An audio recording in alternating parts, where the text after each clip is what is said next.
Hi, I'm gluten-free Gigi, and I'm showing you how to keep it simple, affordable, and fun in your gluten-free kitchen. I'm showing you exactly how I make these dishes that I eat at home. And now it's even easier than ever. If you grab your cell phone, you can text GFGG to 99000 and enter your name and email address, and you'll never miss another fantastic gluten-free dish again. I have a wonderful recipe for gluten-free chive biscuits for you. You can adapt it, leave the chives out, and just have a wonderful biscuit recipe. But I want to show you with the chives for spring. So let's get our dry ingredients in. I have a half cup of potato starch. This is not potato flour. Make sure you get the starch. And I have a quarter cup each sorghum flour and brown rice flour. You can substitute white rice flour there if you need to. I'm going to add in for our leavening, we've got 2 teaspoons baking powder. I have a quarter teaspoon, kind of a rounded quarter teaspoon of salt. And I'm going to whisk this together. Take the lumps out. That looks good, and we want to put a half teaspoon of sugar, and that does make a difference there. It won't make the biscuit sweet, and it'll just balance those flavors.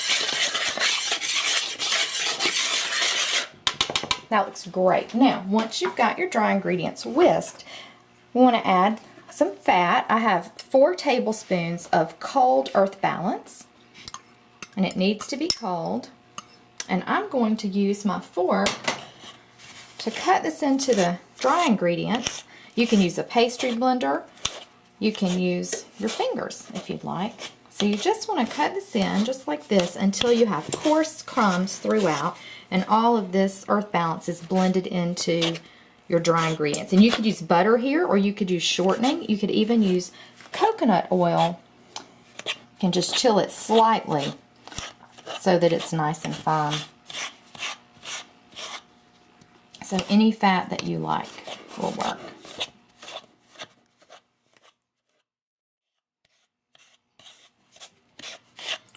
Once you've got all of your fat cut into the dry ingredients, you can just take that fork right out, and we want to add our liquid, and I have a quarter cup of coconut milk. This is unsweetened coconut milk with 1/4 teaspoon of apple cider vinegar in here, and you can see it makes the milk just a little clumpy, and that's okay. You can use any milk you want there, quarter cup of whatever you like, and whatever vinegar you like. And I want to put a tablespoon of dried chives in there. You can use fresh chives. If you use fresh, use 2 tablespoons. And we want to give this a stir until it comes together into a sticky, soft dough.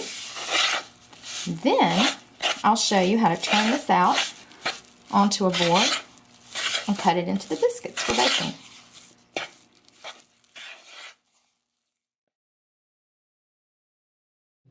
Welcome back to my sunny test kitchen. It's great, coming right in the window. I have the oven preheated for us to 400, and we have a baking pan, and I've lined it with foil and given it just a little soft spritz of cooking spray, so we'll have no sticking to our pan. I'm going to take some tapioca flour. You can use potato starch, you can use brown rice flour, whatever you like. I like tapioca when I roll out a dough, even though it's not in this recipe. That's still what I'm using. So we just want to spoon this right onto this tapioca dusted piece of wax paper I have. And you can tell today that I am in no mood for extra cleaning. I've got a foil lined pan. I have wax paper on my dough board here. I want to get these biscuits done and enjoy this beautiful sunshiny day. So just a little on your hands, a little tapioca, a little on your dough. If it feels a little too sticky to you, don't overdo it, but you can add some. I turn mine over and get the sides, just so when I'm working with it, it doesn't get sticky and stick to my hands. So, rolling pin, no, you don't really need one. If you want to roll this out, you can. It's very soft dough. So just go in and press it gently.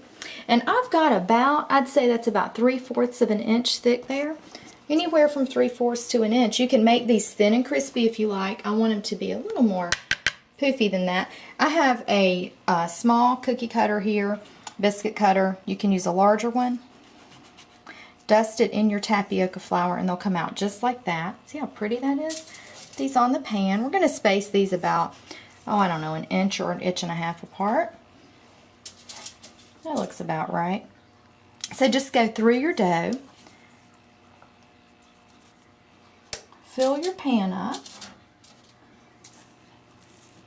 And when we get all these on, I want to show you what to do and what not to do really with your dough scraps.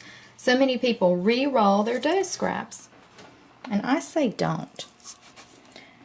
It makes them tough. The re-rolled biscuits will be tough. So, look at what we have here. And you can use any method you like. This is just how I do it. Just sort of squish all this dough back together gently.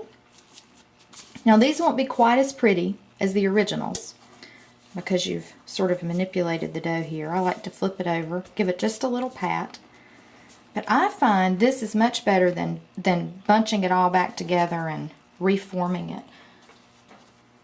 I think the finished product is a little more tender. And you can just do that. Again, looks like we need just a little more tapioca here. But you can just push this back together so you don't waste any of your dough. And we may get one really small taste test biscuit right there for me.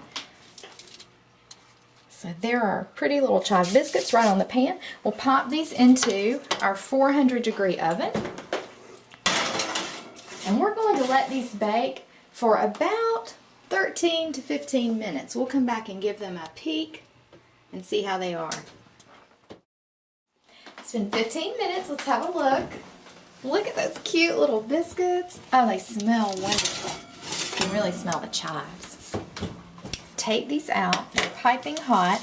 So what we want to do is take a little, have a little melted earth balance. You could use whatever you like here. If you eat butter, then you could just melt a little butter. I'm going to brush this right over the tops. Oh, you can tell they're not sticking. They're just going all over. Just give them a little brush.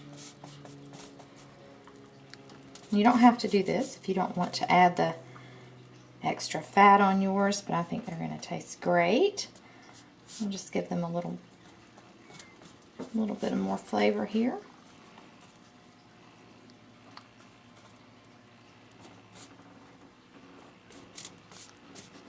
And these can go right onto our serving plate. And they are so pretty. They would be great for a breakfast or for a nice spring brunch. So easy, gluten-free chive biscuits. Enjoy.